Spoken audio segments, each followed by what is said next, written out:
India TV YouTube channel को subscribe करें और बेल आइकन दबाएं। मरीजों का दर्द तो आपने सुन लिया, लेकिन इस दर्द की दवा क्या है, इलाज क्या है, इस जानलेवा बीमारी से कैसे बचा जाए, ये अब आप मुंबई में ब्लैक फंगस का इलाज कर रहे डॉक्टर से समझिए। डॉक्टरों से हमने जाना कि इसके क्या लक्षण है, किस तरह इलाज किया जाए, लेकिन ऑपरेशन थिएटर में हमारे डॉक्टरों की टीम कैसे काम करती है, इस पर ज्यादा जानकारी के लिए हम ऑपरेशन थिएटर पहुंचे हैं। डॉक्टर श्वेता, निखिल, डॉक्टर राहुल हमारे साथ हैं। तो अब आप लोग बताइए कि किस तरह ऑपरेशन थिएटर में क्या काम होता है और किस तरह सारे प्रोसीजर्स होते हैं।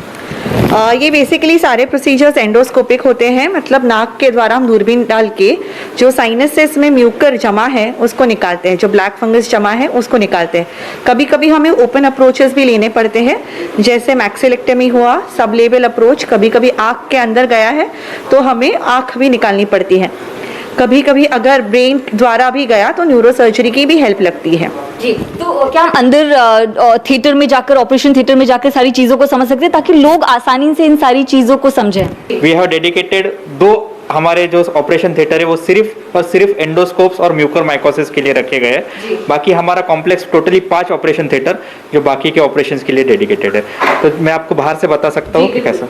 डॉक्टर्स की जो टीम है वेदांत हॉस्पिटल की, वो लगातार यहाँ पर काम कर रही है। ब्लैक फंगस की बीमारी को लेकर लगातार जागरूक किया जा रहा है। डॉक्टरों की टीम बता रही है कि किस तरह अलग अलग जो प्रक्रियाएं हैं वो करनी पड़ती है। रिस्ट्रिक्शंस है, ऑपरेशन थिएटर के अंदर बिल्कुल भी नहीं जा सकते क्योंकि गाइडलाइंस होती हैं।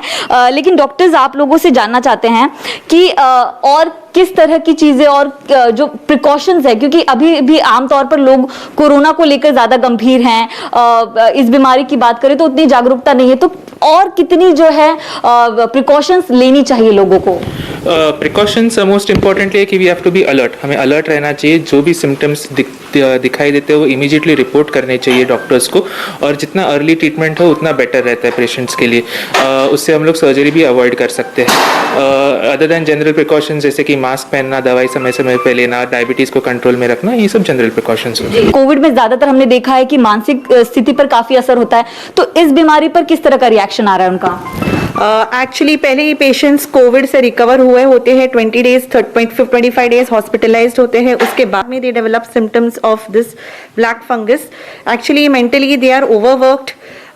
फिर उसके बाद ये और लंबा ट्रीटमेंट जिसमें हम सर्जरी प्लस मेडिसिन का duration is almost 15 days on an average. तो ऐसा लंबा समय का ट्रीटमेंट है, तो पेशेंट्स आर ऑलरेडी फटीग्ड। जी, तो मेरा आखिरी सवाल है आपसे कि पहले किस तरह के लक्षण मरीजों को दिखे तो उसको बिल्कुल नजरअंदाज ना करें, तुरंत अस्पताल या डॉक्टर से संपर्क करें? म्यूकर माइकोसिस जब चालू होता है तो सबसे पहले आपको आँख का नीचे सूजन, आँख में धुंधलापन, आँख से पानी आना, या फिर आपको नोज जो है वहां से कोई ब्लीडिंग या फिर कोई नाक बहना या फिर कोई कालापन दिखना, ये सबसे जरूरी चीजें हैं जो पेशेंट्स को ऑब्जर्व करनी है।